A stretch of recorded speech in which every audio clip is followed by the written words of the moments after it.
Welcome to ચેતુસ kitchen. આજે આપણે બનાવવાના છીએ ટમેટાની ચટણી। તો અહીંયા આપણે 4 ટમેટા લઈ લીધા છે અને અહીંયા આપણે ખાંડ લીધી છે, પણ જેટલો આપણે ટમેટાનો પલ્પ નીકળે ને એટલા પ્રમાણમાં ખાંડનું માપ કરવાનું છે।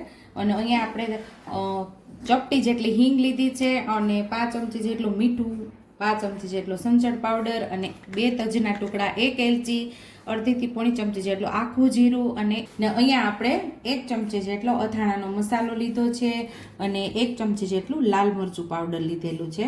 તો પહેલાં આપણે ટમેટાને ખમણી લેશું।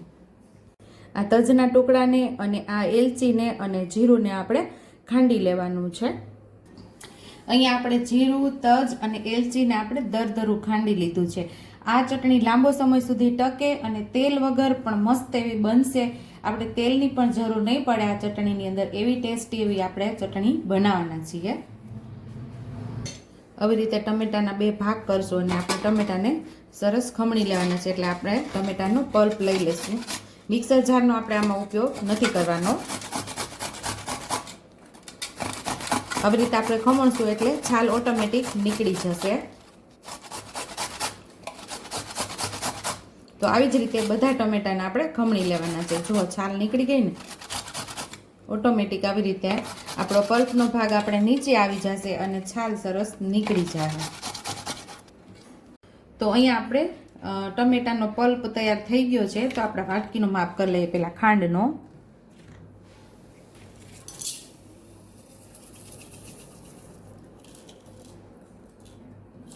એક વાટકી ભરીને ખાંડ છે, તો એની સામે આપણે પાછું ટમેટાનું માપ કરવાનું છે।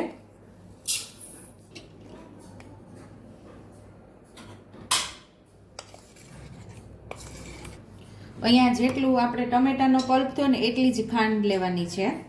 તો આપણે પહેલાં ખાંડનું માપ કરેલું, હવે ટમેટાનું માપ કર્યું આપણે। તો હવે ગેસ ચાલુ કરી દીધો છે ને ટમેટાનો પલ્પને આપણે ઉમેરી દેવાનું છે અને ખાંડ પણ સાથે જ ઉમેરી દેશું।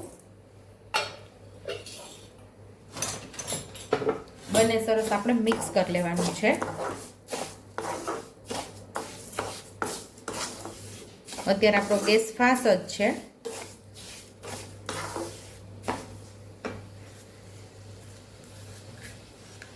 અત્યારે મીઠું ઉમેરી દેશું આપણે।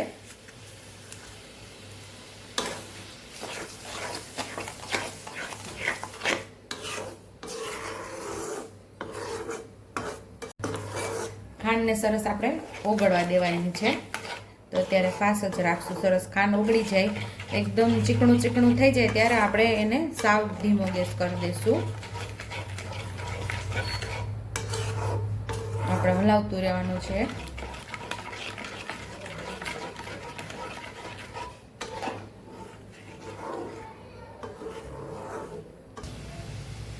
તો અહીંયા સરસ ઉકળી ગયું છે। હવે આપણે ગેસને મીડિયમ કરી નાખશું। અહીંયા આપણે ગેસ ફાસ્ટ કરી દીધો છે પાછો। હવે આપણે જોઈ લેશું। અહીંયા આપણો આ જે ચાસણી છે એ મધ જેવી ચીકણી ચીકણી થઈ ગઈ છે। આપણે જોઈશું તો એકદમ ચીકાશ પકડી લીધી છે ને અહીંયા આપણે જીરું અને તજનો ટુકડો જે ખાંડેલો એ ઉમેરી દેશું, સંચળ પાવડર ઉમેરી દેશું, હિંગ પણ ઉમેરી દેશું ને સરસ આપણે આને ઘટ થવા દેવાનું છે।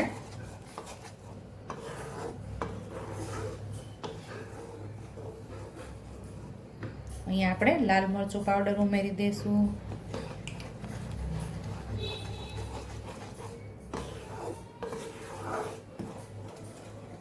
અને આપણે અથાણાનો મસાલો પણ ઉમેરી દેશું।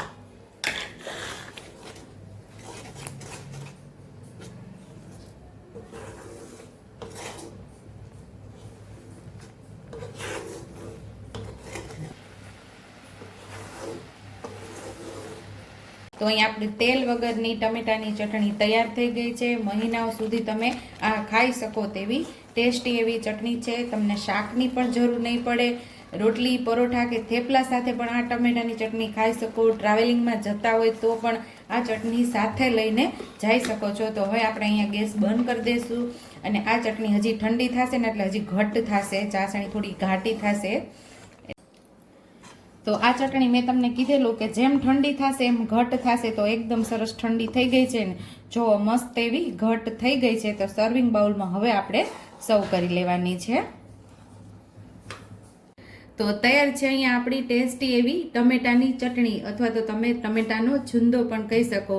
જો તમને મારી રેસીપી પસંદ આવી હોય તો મારી રેસીપીને લાઈક કરજો, શેર કરજો, સબસ્ક્રાઈબ કરજો, બેલ આઇકોનને દબાવતા ભૂલતા નહીં, અને કમેન્ટ બોક્સમાં કમેન્ટ કરજો કે મારી રેસીપી કેવી લાગી.